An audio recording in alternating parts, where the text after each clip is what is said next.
Partie 3. Le désir interdit, fin avec morale. Patrick passa plusieurs semaines à se remettre de ses blessures. Il prépara un plan risqué.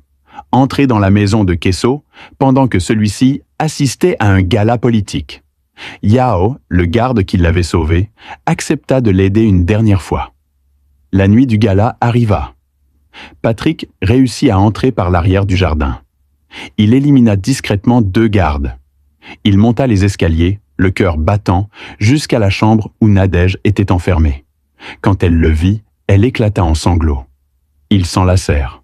« On doit partir maintenant », dit Patrick. « Non, c'est trop tard pour moi. Je ne te laisse pas ici. »« Patrick, Kesso ne me laissera jamais vivre. Mais toi, tu peux t'en sortir. » Soudain, une voix froide résonna derrière eux. Comme c'est émouvant. C'était Kesso, arme à la main, sourire glacé, regard de prédateur. « Vous vouliez m'échapper » murmura-t-il. « Vous pensez que l'amour peut défier un homme comme moi ?»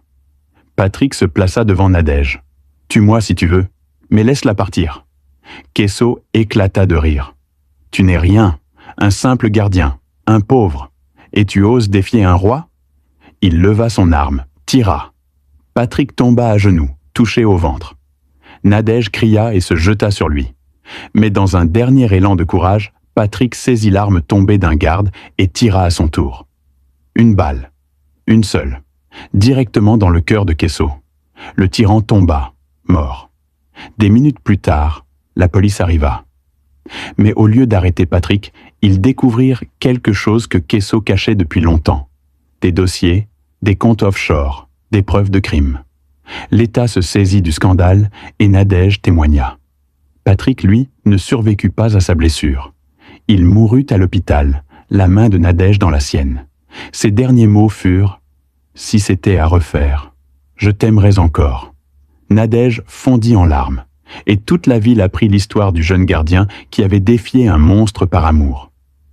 L'amour peut donner du courage, mais il ne doit jamais nous aveugler, car certaines passions, même sincères, peuvent coûter la vie quand elles naissent dans la maison d'un homme cruel.